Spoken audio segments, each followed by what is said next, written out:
chapter keenan maanta waxaanu kaga hadlaynaa hadalladii uu sayidku yidhi maxaa ka jiray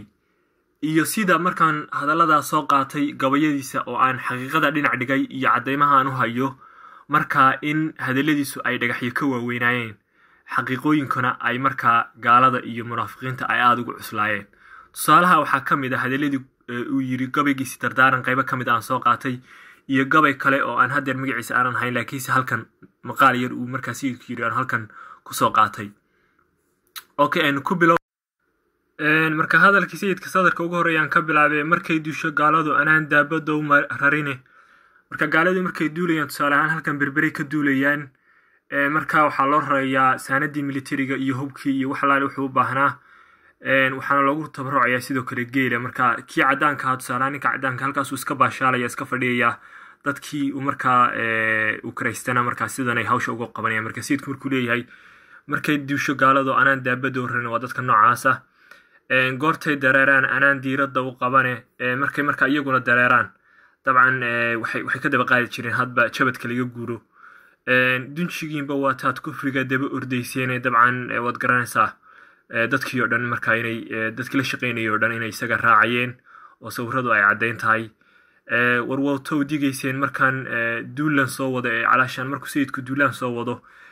jaajuusintii waa kuwan iyagoo markaa amba meeshay maraan daraawiishta uga digaya amba sidoo kale markuu daraawiishta ay duulaan soo qaadaan fardaha intay kusoo eegaan bay iyagoo faras wata gaalka u tegi jireen markaa warkii daraawiishta ayay u geyn jireen oo dhihi jireen waxaa soo duulay daraawiish sidii markii daraawiishta ay berbere weerartay oo markaa magaalada berbere waatay u sheegeen oo dhaheen berbere weerar baa kusoo socda marka waxa weeye hadalka sayidka iyo sawiradu way iscadaynayaan mid markaa haddaad isu dul taagto sayidka hadalkiisii waxa weeye iyo sawiradii gaaladu qaaday markaa way iskeenayaan sadarka kale sayidku wuxuu yidhi waa taa dushiina u rarteen duq iyo waayeele muxuu uga jeedaa markaa sayidku waa taa dushiina u rarteen haddaad si wacan u fiirsaan xogaha oo kale halkan waxa weeye nin weyn oo markaa ilaa 60 jir aan ku qiyaasay halkanuna waa inan yiro 20 jira marka sayidku markuu leeyahay waa taa dushiina u rarteen duq iyo waayeel marka uu leeyahay wuxuu uga jeedaa markaa sawirkan iyo sayidku gabagiisu way isleeyihiin marka xogtan oo kale waxaa heli kara qofka markaa muddo badan ku dhex jiray waxyaabahan si wacan u research gareeya ayaa kala fahmi kara waxyaabaha looga jeedo iyo sawirka magaranaysaay xigmadaha ku jira again sidan oo kale rag dhalinyaraa iyo rag duqaba waa lahaayeen waa taa dushiina u rarteen duqiyo waayeel sidoo kale waxaan markhaati kale u haystaa markaa bal niman iyaguna reer berbera oo markaa dadka runsheegaaya oo markaa arrintana ka warramaya bal idin kala dhex baxo iyagana berbere ka soo xagaaba sheekh baa la geenaya baabuur soo qaada lama hayo soo ma jirto marka naxashka lagu qaado kala saaray yaa la soo saaray inta qof qaadi 5 kilometers ba group de korbis bedelaya ayaa 5 kilometer bedelaya sidii ayaa lagu nasinaya inta qof qaadi 4 bis laba wallahi ma garanay tirada intee laakiin halkaas la isku nasin jiray meeshii uu ku nasin jiray meela qaar every 5 kilometers uu nasin jiray markaas sheekh la keenay jiray sheekh markaas uu dabeedna joogi jiray intii berber kulu soo dhantay marka dambana halkaas laga dejin jiray dawad dadku wax unba iska ahaayeen slave oo kale wuxuu doono gaal ayuu ku gumaysanaya marka sheekh waa lagu keenay sheekh waa la keenay iyo sideed ba iyo shaqadan iska bedeliya ku bad ilaa sheekh berbere ka qaadayaan ilaa sheekh marka halka laakiin wax ka weydiiyo ilaa ninkaas waxaa nin gumaystin ka tirsan marka gaadiid wuu helayaa waa meel loola tagay qayb ka mid ah gumaysiga un bay waa baal qofka gumaysiga si inaasiisu wala soo qaadi ilaa hayad ilaa sheekh xilliga qoyla ayaa laga soo qaadi berbera hadana wala soo celin marka qabowga wala soo celin marka sideedan ku darso xilliga kuleelaha markuu leeyahay waa hal sano weeyaan marka sanad walba sidaas ay dhici jirtay ogowna ingiriisku wuxuu waqooyi joogay 76 sano marka you do the calculation gooni bay isaga ugu qornaayeen oo ugu xisaabtaan dadka barbaar ka mid u qaadi jiray marka dooriyo ayuu qaadi jiray markana sayidku wuxuu yiri waa tawla daristeen sidii duul walaalo ah wuxuu uga jeedaa calaashaan magaalo walba dabcan way wada joogeen oo sidoo kale gaaladu magaalada berbera tusaale haddaan usoo qaato way iska joogeen oo dee saraakiishii caddaanka iyo nimankii baadiriyaasha ahaa iyo areadan ay deganaayeen magaalada dhankan waxay loo baxeen shaab magaranaysaa meel xaafadii ka deganaayeen berbera xilligaas dadka laga qortay askartii laga qortay magaalada berberana waxay u bixiyeen the native quarter berbera waa marka askartu berbera ingiriiska qortay areada marka amba cariishyada uu dejiyey weeyaan marka halkana dadkii nativeka reer berbera u dhashay baa la dejiyey ciidamadii ka qortay halkana waxaa dadkii caddaanka ahaa ladnaa iyo faamiliyadoodii baa degay marka daris ahaan weeyaan inkastay segregation ku jiray sadarka kale wuxuu markaa leeyahay sayidku markaan diiday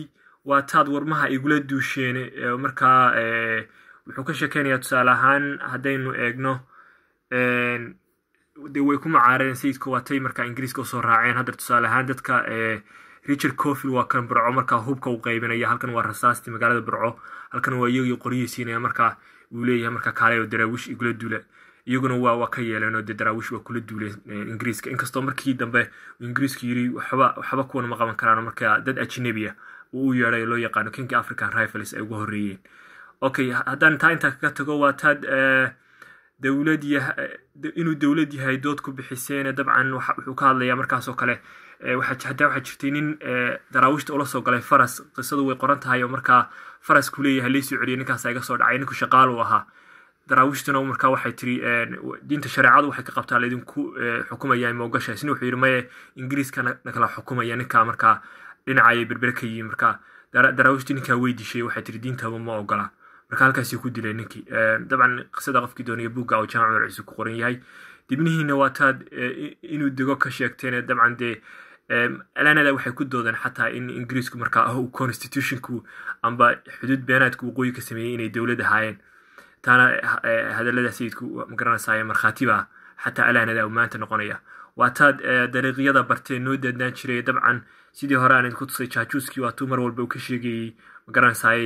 sayid maxamed iyo dariiqyada magaranaysa daraawiishta mari jireen ka jaajuuska waatuu mar walba magaranaysaay uu tusi jireen marka waa waxaweye sayidku markuu leeyahy waa taad dariiqyada bartee noo dadnaan jiray jaajuuskan uu ka hadlaya markaa isagoo ingiriiska tusaya hadba sayidku meeshuu iyo daraawiishtu meesha ay maraan ciidanku markan sayidku wuxuu leeyahay waa tuu dareersaday fircoon diracyadiinii waa tuu diyaar ugu laqiimay diinta gaalada markan wuxuu uga jeedaa carruur yaraya magaranaysa baadirigu uu gaalaysiiyey iyo kaniisadihii iyo wixii buu sheegaya marka halkan waxa weeye kaniisadii oo baadiyaha la geeya markaa diintii fidinaysa markan waa tan kaniisadii berbera iyadoo magaranaysa english iyo french ba ku qoran mission catholic de berbera xataa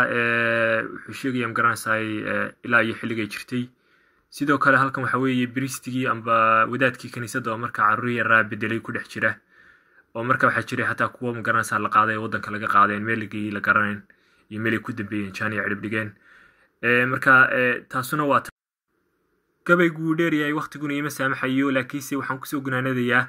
afarta sadare ugu dambeeya waa tuu sayidku yidhi marka hore dabku idinka dhigi dumar sidiisii iyo marka xiga dushii idinka raran sida dameeraha wuxuu uga jeeda magaranaysaa dusha marka laga ranayo hadday tahay magaranaysa ugaarsi markuu baxayo dhekada la iskaga istaagi jiray dadka markaa la ranayo marka kale dabka laga dhigayo de waa tii dhulka laga saxay heshiisyada magaranaysa taasuna dabka dhigis bay ahayd marka dhulka laga saxayna magaranaysa ingiriisku wuxuu ka dhigay waxuu dhakada ka rarto iyo wuxuu ku xamaashiyo taasuna waxa weeye maragma doonto dee sayidka hadalkiisii magaranaysa isagoo sawira baa xaqiiqada ayuu la socdaa markuu leeyahy dusha laydinka ranaya marna xamaali baad u noqonaysaan waa kuwan oo markaa sawiradii oo tirabeela halkan waxa weeye isagoo markaa iyagii dhakada ka rartay marka keliya dhakada kama raran sidoo kale wuu ku xamaashiyey magaranaysa agabku ku qaatay oo dhulku ku dhistay wax walba way u sameeyeen xataa markay shirayaan qabiiladu dabcan ingiriisku dhex fadhiyi jiray isagoo markaa doonayo inuu ogaado waxay ka shirayaan iyo wax walba ilaa iyo xataa 1958kii magaranaysa sida kan oo kale marka mar walba ingiriisku magaranaysa de guumaysi heerku way dhaaftay waxyaabaha meesha ka jiray waxay ahayd waxa la dhaho adoonsi oo dee qofka in la rarto inuu xamaali noqdaa la garay laakiinse in dhakada laga rarto dee wax aan adoonsi ahayn oo kale oo lagu minceeya ma jirto marka hadalladii sayidka daas waay markaad xaqiiqada haddaan lays indhatirayn marka sayidka iyo xaqiiqooyinka laysu eego dee waa runtii oo waatuu lahaa dariiqii rasuulkii wixii diinta laga jiitay marka dee waana laga jiitay dad fara badan baa diinta laga saaray marka sayidka gooyadiisa iyo xaqiiqooyinka markaad raayso way iskeenayaan hadalka ilaa maantana way taagan tahay part 2 baan soo sameynaya insha allah la soco